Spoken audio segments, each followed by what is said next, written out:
Hello YouTube, welcome back to the channel. So today I wanted to go over an option for those of y'all with a UTV.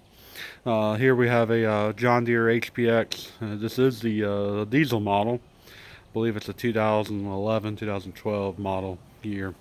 But I wanted to go over a trailer option that you guys pull behind these utility vehicles.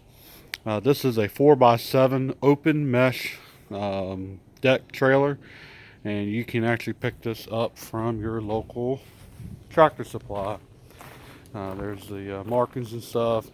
So some of the things we did to this is we've obviously, this isn't going to be towed behind a vehicle on the road, so we went ahead and removed all of the lights, as well as the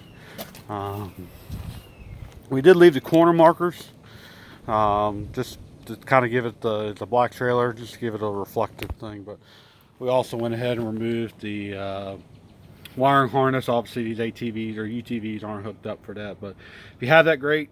But fortunately we don't, so we just went ahead and cut the wiring harness off. It's a I believe it's a 1 3/4 ball, I want to say. It's the smallest ball size that's found here in the Americas, and it works perfectly. We just hook it up right to the hitch and everything. Another thing we did is it is an open mesh.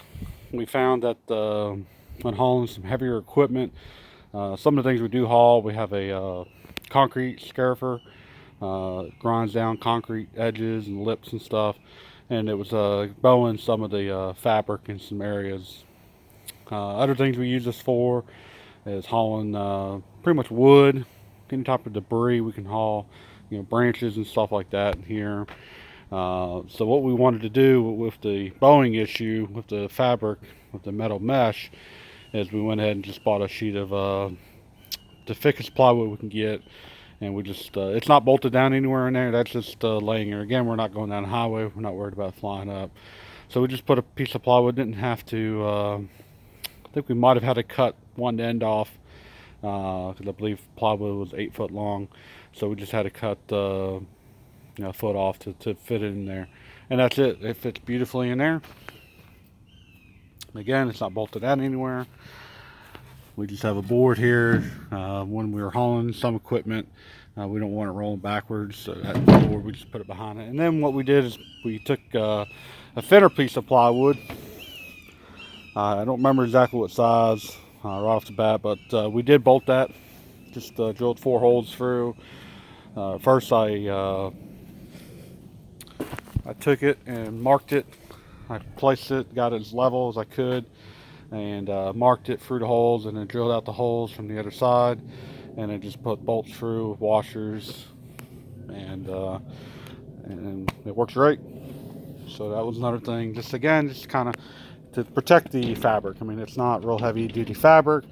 Again, we knew that going into it. We didn't, this is light duty, very light duty for what we're using this for. And but I just wanted to show you guys an option for pulling equipment behind your you can put lawnmowers in here, especially now with the plywood. We can definitely put like a 0-turn mower in there, a small one, a riding tractor or something in there. It's whatever you guys can think of. The weight limit, I'm not entirely sure, but I wouldn't put much more than maybe 1,300, 1,500 pounds in this. It's probably even less than that. It's probably 1,000 pounds. But there you go, 4x7 open mesh from your local tractor supply. I know Lowe's, Home Depot sells their variation of this, but I hope that helps. Give me a thumbs up, give me a like, and we'll catch you in the next one.